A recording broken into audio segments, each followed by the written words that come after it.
Hello बच्चों, कैसे हो आप लोग? अच्छे होंगे बेटा। बेटा मैं आपको सिखा रही थी अनुवाद। अनुवाद में बेटा मैं आपको तृतीय विभक्ति तक अनुवाद कंप्लीट करा चुकी हूँ। ठीक है बेटा।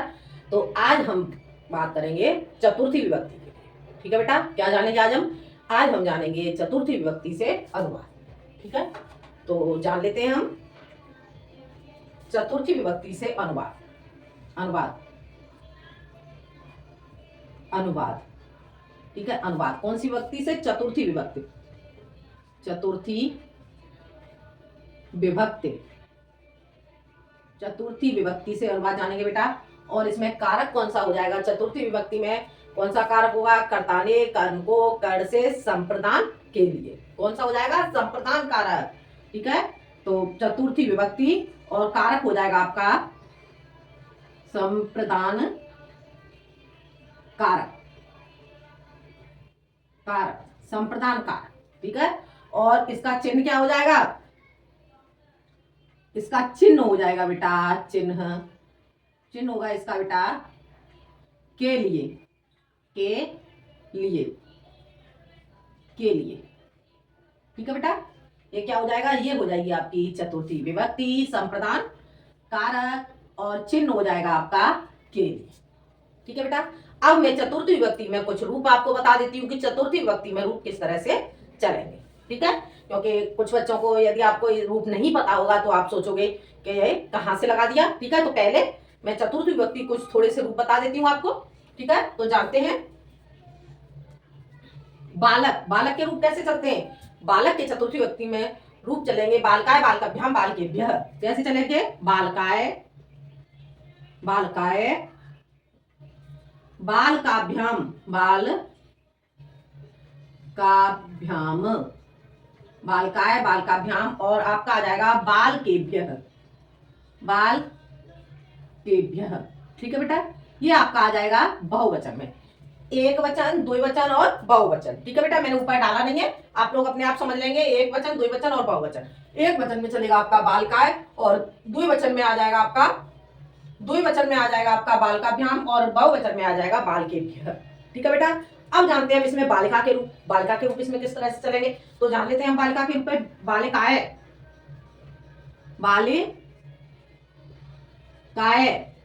बालिकाय और बालिकाभ्याम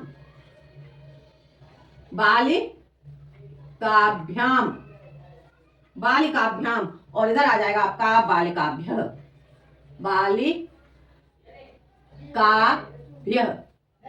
बालिकाभ्यः। आगे बेटा समझ में। इस तरह से आपके बालिका के रूप आ जाते हैं। अब हम जानते हैं गुरु के रूप। गुरु के रूप चतुर्थी विभक्ति में कैसे चलेंगे तो यहां आ जाएगा आपका गुरुवे। ठीक है बेटा। गुरुवे, गुरुभ्याम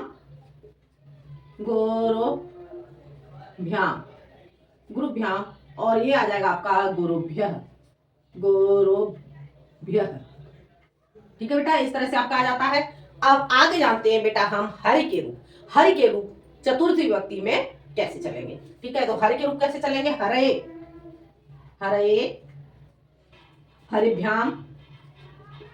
हरिभ्याम और इधर आ जाएगा आपका हरिभ्यः। ठीक है बेटा। इस तरह से आपके चतुर्थी विभक्ति में रूप आ जाते हैं बालक के, बालिका के, गुरु और हरि के। ये रूप मैंने आपको बताया। ठीक है बेटा। अब हम जानते हैं इसके सूत्र। चतुर्थी विभक्ति में कौन कौन से सूत्र आएंगे और किस तरह से उन सूत्रों के द्वारा हमारे अनुवाद बनाए जाते हैं। ठीक है बेटा। तो हम जानते हैं इसके बाद सूत्र आगे। इतना बेटा आप लोग अपनी कॉपी में नोट कर लें।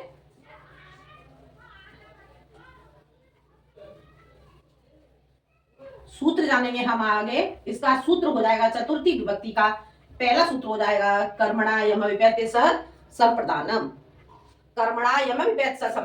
ठीक है। तो सूत्र इसका क्या हो जाएगा? सूत्र होगा बेटा इसका कर्मणा यम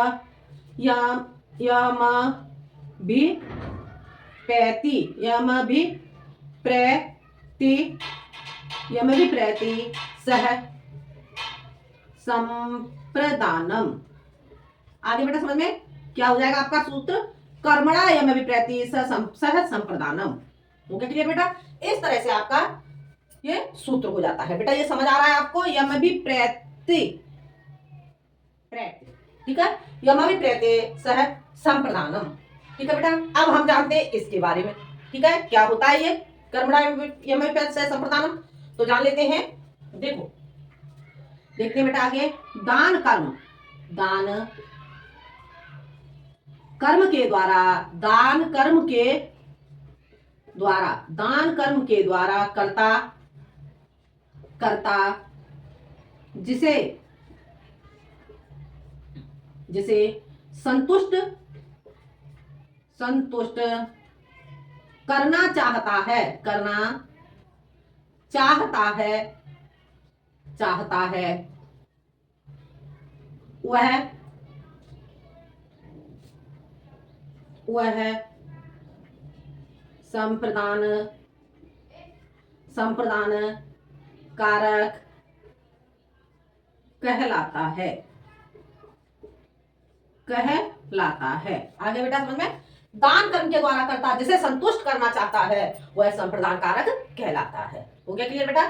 क्या हो गया? कर्मणा एवं प्रत्यय सह संप्रदानम, दान कर्म के द्वारा करता जिसे संतुष्ट करना चाहता है वह संप्रदान कारक कहलाता है। और आगे जानते हैं इसमें बेटा, जिसको कहलाता है, जिसको, जिसको दी जाए, जिसको दी जाए, जिसको दी जाए उसमें, उसमें चतुर्थी, चतुर्थी, जिसको दी जाए उसमें चतुर्थी, और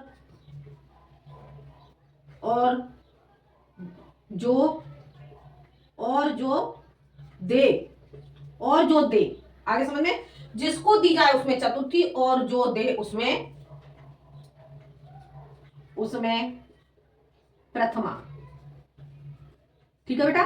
जिसको दी जाए उसमें चतुर्थी और जो दे उसमें प्रथमा, ठीक है। अब मैं इसके बारे में थोड़ा सा आपको बता देती हूं बेटा। देखो, जिसको दी जाए उसमें चतुर्थी और जो दे उसमें प्रथमा, ठीक है। तो देखते हैं इसके बारे में। जिसे, जिसे कोई वस्तु, कोई वस्तु, जिसे कोई वस्तु सदैव के लिए, सदैव के लिए, सदैव के लिए दी, दी जाए, दी जाए, और देने वाले का, और देने वाले का, देने वाले का उस पर, उस पर अधिकार, अधिकार, अधिकार समाप्त हो जाए, समाप्त, समाप्त हो जाए, तो जिसे, जिसे जो, जिसे जो, जो वस्तु, जिसे जो वस्तु दी जाए, दी जाए, दी जाए उसमें चतुर्थी विभक्ति, विभक्ति, चतुर्थी विभक्ति का प्रयोग होता है, होता है। हो गया क्लियर बेटा? जिसे कोई वस्तु सदैव के लिए दी जाए, क्या बताया था? जिसको दी जाए और उसमें चतुर्थी, जिसको दी जाए उसमें चतुर्थी और जो दे उसमें प्रथमा। तो यहाँ पे इसका अर्थ क्या हो गया? जिसे कोई वस्तु सदैव के लिए दी जाए और देने वाले का उसे अधिकार समाप्त हो जाए, तथा जिसे जो वस्तु दी जाए उसे, उसमें चतुर्थी विभक्ति का प्रयोग सदैव के लिए, चतुर्थी विभक्ति का प्रयोग होता है। आगे आप समझे बेटा? जिसे वस्तु दी जा रही है उसमें चतुर्थी विभक्ति का प्रयोग आएगा। हो गया क्लियर? और जो व्यक्ति दे रहा है उसमें कौन सी आएगी? जिसे जो व्यक्ति दे उसमें आपको प्रथमा का प्रयोग करना होगा। आगे बेटा इतना समझ में? अब मैं इससे बताती हूं आपको अनुवाद। इतना आप लोग बेटा कॉपी में नोट कर ले।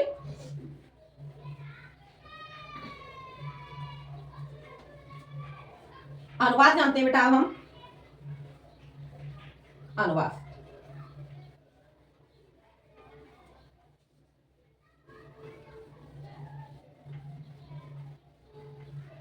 अनुवाद आपका हो जाएगा बेटा, राजा निर्धन को धन देता है। राजा निर्धन को धन देता है। राजा निर्धन को धन दे रहा है और राजा के धन देने के बाद से राजा का जो अधिकार है उस धन से समाप्त हो जाता है। ठीक है, तो यहां पर हम क्या लगाएंगे, चतुर्थी विभक्ति का प्रयोग करेंगे। कैसे बनाएंगे,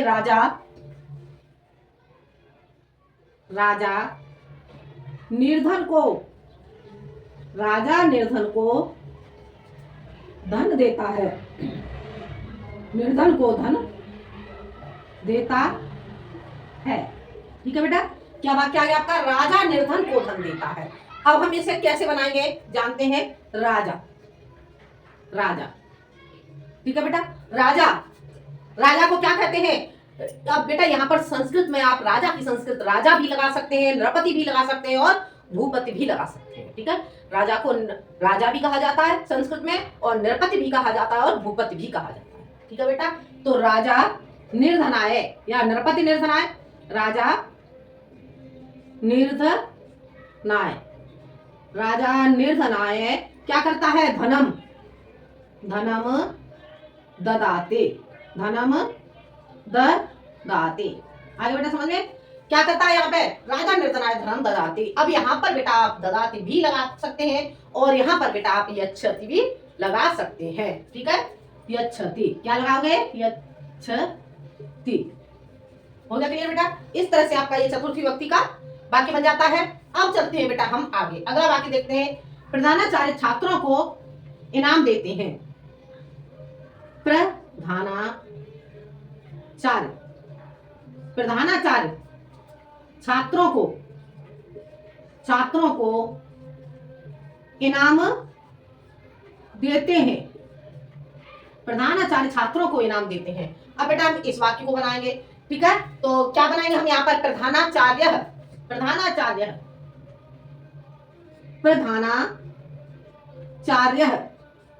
अब यहाँ पे क्या कर रहे हैं, प्रधानाचार्य छात्रों को इनाम दे रहे हैं। तो यहाँ पर छात्रों को इनाम देने के बाद उस इनाम से क्या होगा, जो प्रधानाचार्य है प्रधानाचार्य का अधिकार समाप्त हो जाएगा। तो यहाँ पर क्या आ जाएगा, चतुर्थी विभक्ति का प्रयोग होगा। तो यहाँ पर आ जाएगा आपका छात्रेभ्यः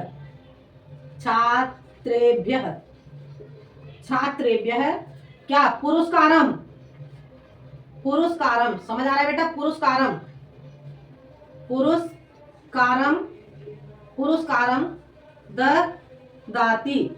ददाति, या फिर यहाँ पर लगा दोगे बेटा आप यच्छति। आ गया समझ में। अगला वाक्य, वह लड़की को फल देता है। अगला वाक्य क्या आ जाएगा, वह लड़की को फल दे रहा है। ठीक है, तो कैसे बनाएंगे, वह लड़की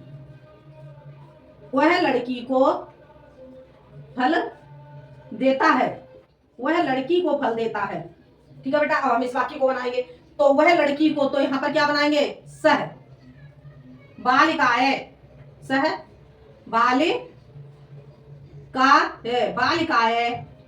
चतुर्थी विभक्ति का लगा दिया हमने। ठीक है बेटा, सह बालिकाए, बालिका के रूप अभी मैंने आपको बताए थे।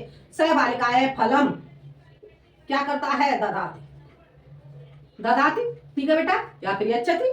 हो गया क्लियर, इतना बेटा आपको समझ में आ गया। अगला, तुम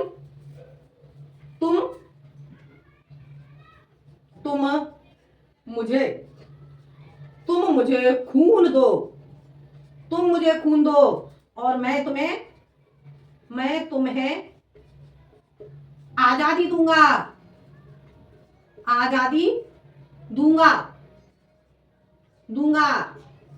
ठीक है, तुम मुझे खून दो और मैं तुम्हें आजादी दूंगा। बेटा आप लोग कमेंट में बताओगे ये नारा किसका था। ठीक है, तो तुम मुझे खून दो मैं तुम्हें आजादी दूंगा। अब बेटा हम इस वाक्य को बनाएंगे, तो कैसे बनाएंगे, तुम मुझे खून दो, त्वम मह्यम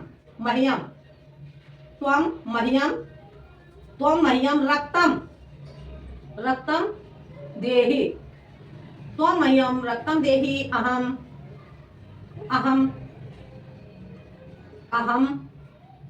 तुभ्यम क्या, स्वतंत्रताम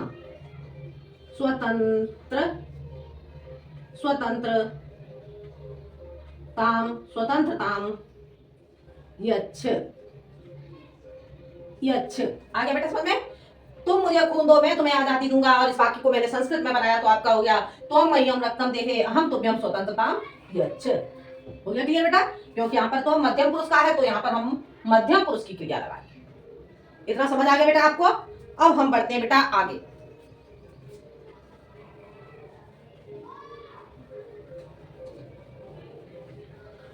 इतना बेटा आपको समझ में आ गया होगा। आगे देखते हैं, अगला वाक्य हमारा हो जाता है माता धोबी को कपड़े देती है। माता धोबी को कपड़े देती है।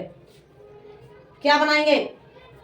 माता, माता धोबी को, धोबी को क्या देती है? कपड़े, कपड़े देती है। माता धोबी को कपड़े देती है, तो अब यहां पर क्या लगाएंगे? माता, माता। बेटा धोबी की संस्कृत क्या होती है? धोबी की संस्कृत होती है बेटा रजकस्य, ठीक है? रजक, रजक कहते हैं। और यहां पर हम क्या लगाएंगे? चतुर्थी। इसमें माता धोबी को कपड़े देती है रजकस्य, रजकस्य, रजकस्य क्या? वस्त्राणि, वस्त्राणि ददाति, ठीक है बेटा? ददाति। हो गया क्लियर बेटा? माता धोबी को कपड़े देती है, माता रजकस्य वस्त्राणि ददाते। पिताजी दर्जी को कपड़े देते हैं, पिताजी दर्जी को कपड़े देते हैं, दर्जी को कपड़े देते हैं, पिताजी दर्जी को कपड़े देते हैं। बेटा हम इस वाक्य को बनाएंगे तो क्या बनाएंगे? पिताजी के लिए पिता, पिता। और दर्जी की संस्कृत क्या होती है? दर्जी को बेटा कहते हैं सूचकस्य, ठीक है? क्या लगाएंगे दर्जी की संस्कृत? सूचकस्य, ठीक है? तो दर्जी पिता सूचकस्य, सूचकस्य क्या देते हैं? सूचकस्य वस्त्राणि, वस्त्राणि ददाति, ठीक है बेटा? ददाति। अब राजा भिखारियों को वस्त्र देता है, राजा भिखारियों को वस्त्र देता है, तो राजा भिखारियों को, भिखारियों, भिखारियों को वस्त्र देता है। राजा भिखारियों को वस्त्र देता है, देता है, ठीक है बेटा? अब राजा, राजा के लिए मैंने अभी आपको बताया था राजा, नरपति, भूपति कुछ भी लगा सकते हैं, ठीक है? तो राजा, राजा, राजा, राजा किसे दे रहा है बेटा? भिखारियों को, ठीक है? तो भिखारियों की संस्कृत क्या लगाएंगे हम यहाँ पर? राजा, राजा भिक्षुकेभ्य, क्या लगाएंगे? भिक्षुक भिखारियों की संस्कृत होती है तो यहाँ पर लगाएंगे हम भिक्षुकेभ्य, भिक्षुकेभ्य। राजा भिक्षुकेभ्य क्या देता है? वस्त्राणि, भिक्षुकेभ्य वस्त्राणि, वस्त्राणि ददाति।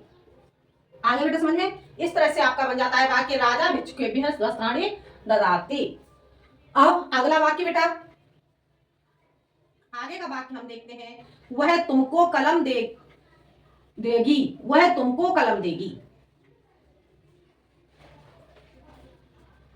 वह तुमको कलम देगी, वह तुमको, वह तुमको कलम, कलम देगी, वह तुमको कलम देगी। बेटा अब यहां पर लगाएंगे तो वह कौन देगी? स्त्रीलिंग, स्त्रीलिंग आ रहा है तो स्त्रीलिंग के लिए हम क्या लगाएंगे? यहाँ पर स्त्रीलिंग के लिए हम लगाएंगे यहाँ पर सा, सा। अब क्या? तुमको, तुमको, तुमको के लिए क्या लगाएंगे? त्वभ्यम, त्वभ्यम, ठीक है? सा तुमको, त्वभ्यम क्या देगी? कलमम, कलमम दास्यति, दास्यति। आगे बेटा सात, सात त्वभ्यम कलमम दास्यति। हो गया क्लियर? छात्र अध्यापक को पुस्तक देता है, छात्र अध्यापक, अध्यापक छात्रों को पुस्तक देता है, पुस्तक देता है, तो इसे कैसे बनाएंगे? अध्यापक है, अध्यापक, अध्यापक है, छात्राए, छात्राए क्या, पुस्तकम, पुस्तकम क्या करता है, ददाती, ददाती। हो गया क्लियर। अगला माता, माता पुत्र को, माता पुत्र को क्या देती है, लड्डू, माता पुत्र को लड्डू, लड्डू देती है। बेटा हम इस वाक्य को बनाएंगे तो यहां क्या लगाएंगे, माता, माता पुत्राय, पुत्राय। अब लड्डू को संस्कृत में क्या कहते हैं बेटा, लड्डू को संस्कृत में कहते हैं मोदक। ठीक है, तो क्या लगाएंगे, मोदकम, मोदकम ददाती, मोदकम ददाती। आगे समझ में, माता पुत्राय मोदकम ददाती। हो गया क्लियर। इतना बेटा आपको समझ आ गया होगा। आगे देखते हैं, मैं तुम्हें विद्या दूंगा, मैं तुम्हें विद्या दूंगा,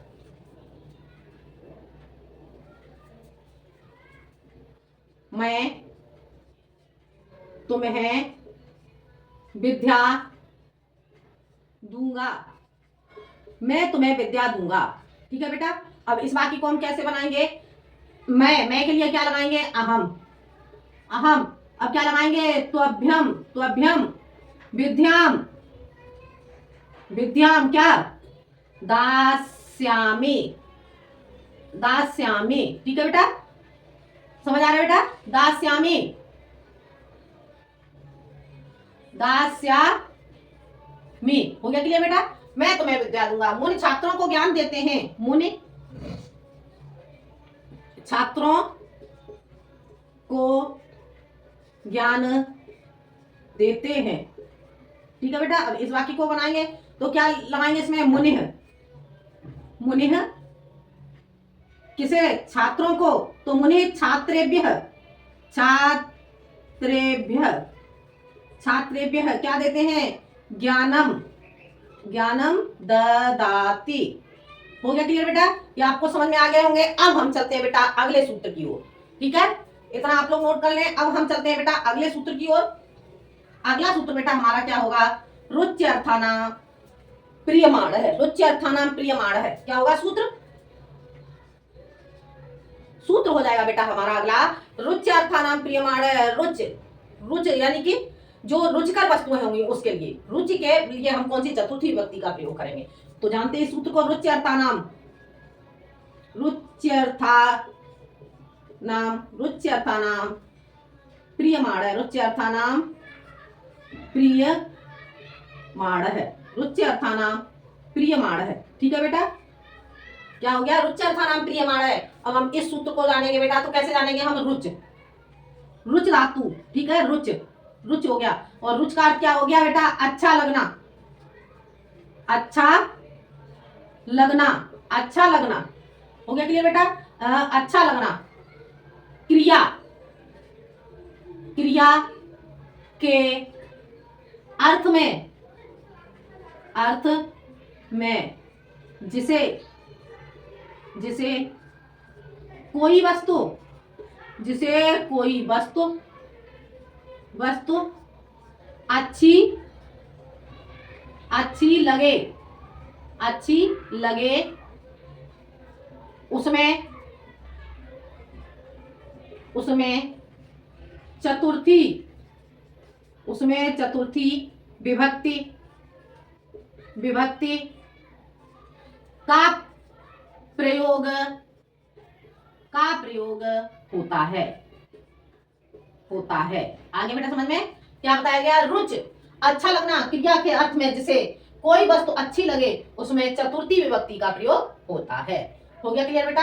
अब इसके रुचि के बेटा मैं आपको रूप बता देती हूँ, एक वचन, दो वचन में और बहुवचन में किस तरह से चलते हैं। तो जानते हैं बेटा हम इसके रूप, रुच धातु हो गई हमारी रुच। अब इसके रूप कैसे चलेंगे, एक वचन में, दो वचन में और बहुवचन में। एक वचन में आपका रूप हो जाएगा रोच, रोचते, रोचते, फिर उसके बाद हो जाएगा रोचेते, रोचेते, अगला हो जाएगा रोचनते।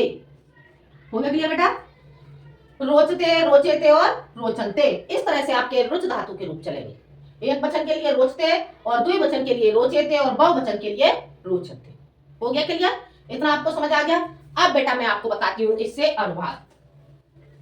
ठीक है, इससे अनुवाद जानते हैं बेटा हम। देखो, लड़के को दूध अच्छा लगता है,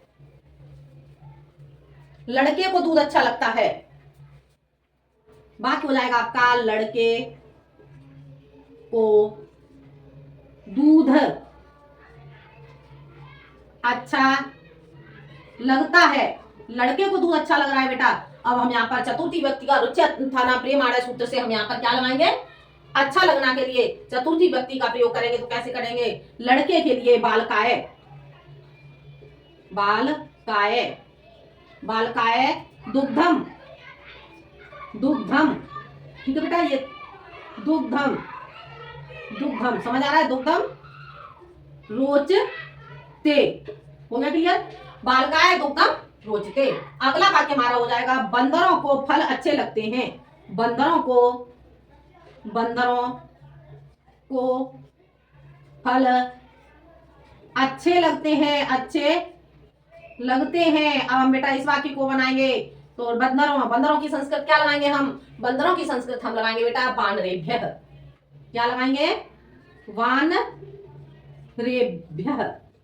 वानरेभ्यः। क्या अच्छा लग रहा है? बानरों को फल अच्छे लग रहे हैं। तो यहां पर हम क्या लगाएंगे? वानरेभ्यः, वानरेभ्यः फलानि, फलानि कैसे लगते हैं? अच्छे लग रहे हैं। अब कितना? बंदरों को, बहुवचन का प्रयोग हो रहा है। तो यहाँ पर क्या लगाएंगे हम? बंदरों को फल अच्छे लग रहे हैं, रोचन्ते। बहुवचन के लिए हमने बहुवचन की क्रिया लगा दी। हो गया क्लियर? लड़कियों को खट्टे फल अच्छे लगते हैं। लड़कियों, लड़कियों को खट्टे फल, लड़कियों को खट्टे फल अच्छे लगते हैं, लगते हैं। अब बेटा हम इसे कैसे बनाएंगे? लड़कियों के लिए बालिकाभ्य, क्या लगाएंगे? बालिकाभ्य। ठीक है बेटा, कैसे फल अच्छे लग रहे हैं लड़कियों को? खट्टे, खट्टे के लिए अम्लम। ठीक है, अम्ल, अम्ल फलम। ठीक है, अम्ल, अम्ल, अम्ल क्या लगाएंगे? यहां पर हम लगाएंगे बेटा, क्या लगाएंगे? खट्टे फल। तो यहां पर हम लगाएंगे अम्ल फलाने, अम्ल फलाने, अम्ल फलाने, अम्ल फलाने कैसे लगते हैं? अम्ल फलाने रोचन्ते, रोचन्ते। आगे समझ में? बालिकाभ्य अम्ल फलाने रोचन्ते। अम्ल खट्टे के लिए हमने लगा दिया बेटा अम्ल। हो गया ठीक है बेटा? इतना आपको समझ में आ गया होगा। अगला, मुझको खीर अच्छी लगती है। मुझको, मुझको खीर अच्छी लगती है, अच्छी लगती, लगती है। अब यहां पर हम चतुर्थी व्यक्ति में क्या लगाएंगे? चतुर्थी व्यक्ति में हम यहां पर लगाएंगे मुझको। मुझको के लिए क्या लगाएंगे? मुझको मह्यम, मह्यम खीर। खीर को क्या लगाएंगे बेटा? हम खीर के लिए बेटा हम लगाएंगे यहां पर पायसम, पायसम, पायसम रोचते, रोचते। ठीक है, मह्यम पायसम रोचते। हो गया क्लियर बेटा? इतना आपको समझ में आ गया? अब आगे बढ़ते हैं बेटा। मह्यम पायसम रोचते। अगला, तुमको मिष्ठान अच्छा लगता है। क्या बनाएंगे अगला वाक्य? तुमको मिष्ठान अच्छा लगता है। तो इसे तुभ्यम मिष्ठानम रोचते। तुमको मिष्ठान अच्छा लगता है, तुमको मिष्ठान, मिष्ठान अच्छा लगता है, अच्छा लगता है। अब इसे क्या बनाएंगे बेटा? इसे हम बनाएंगे बेटा, तुमको के लिए लगाएंगे हम तुभ्यम, तुभ्यम मिष्ठानम, मिष्ठानम रोचते, रोचते। हो गया क्लियर? तुमको मिष्ठान अच्छा लगता है, तुभ्यम मिष्ठानम रोचते। अब अगला वाक्य बेटा मैं एक वाक्य और बता देती हूं। प्रातः काल, प्रातः, प्रातः काल क्या करना?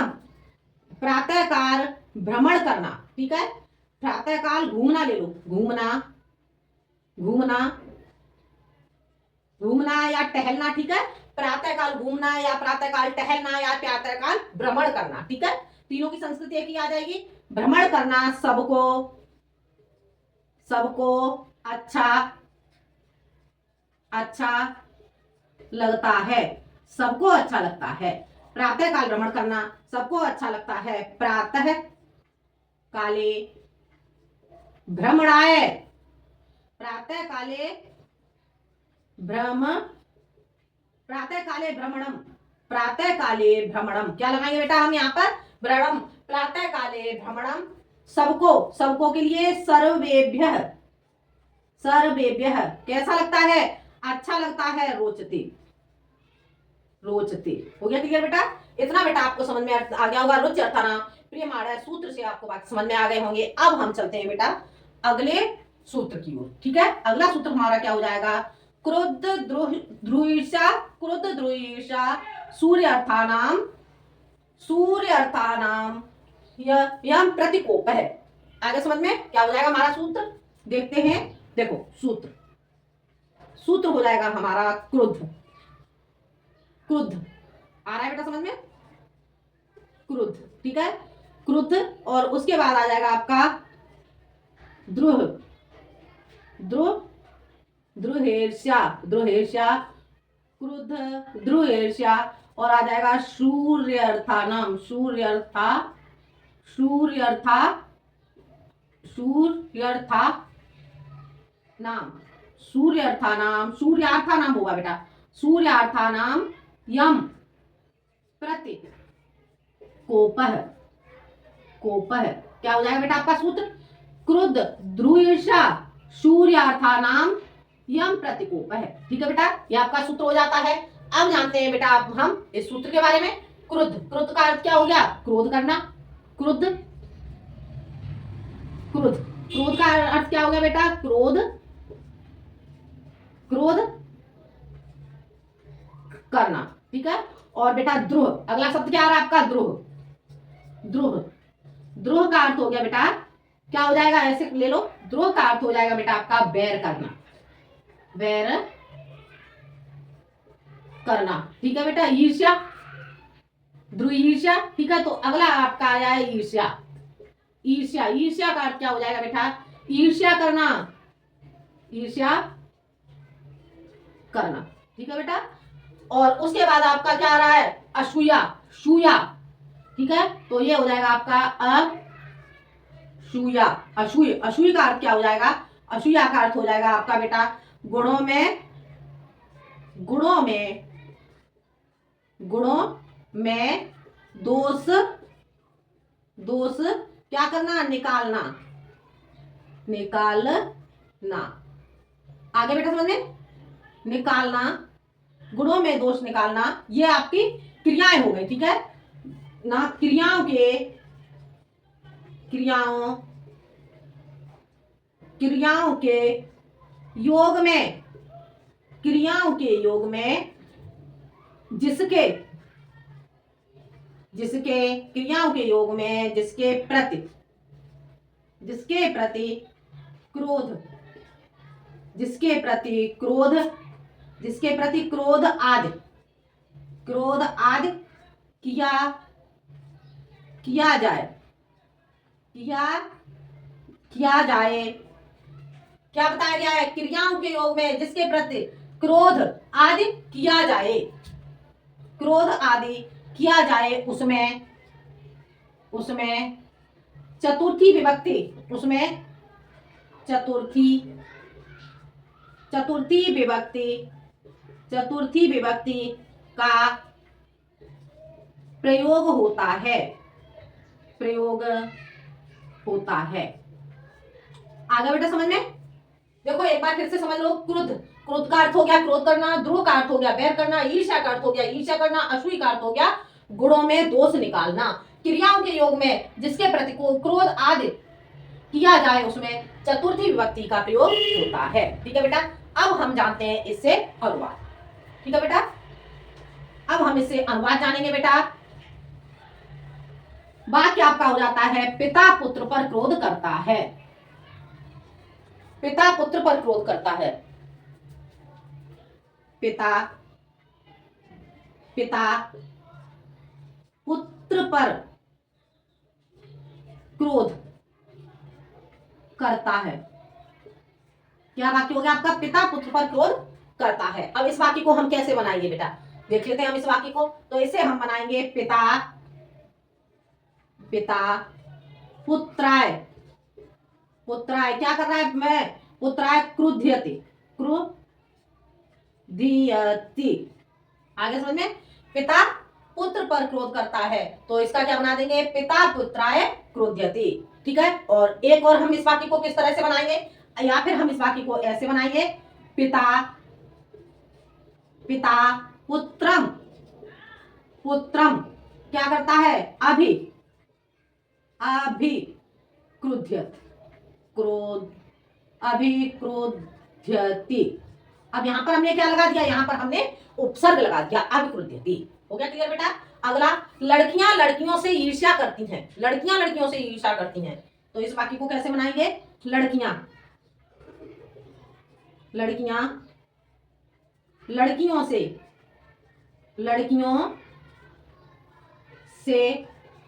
ईर्ष्या करती हैं। लड़कियां लड़कियों से ईर्ष्या करती हैं तो इस वाक्य को हम कैसे बनाएंगे? बालिका बालिका बालिका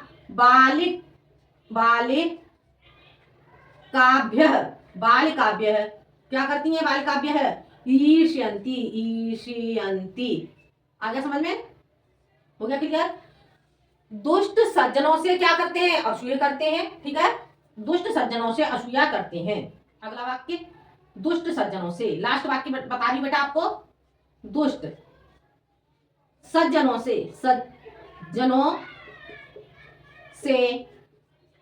क्या करते हैं? असूया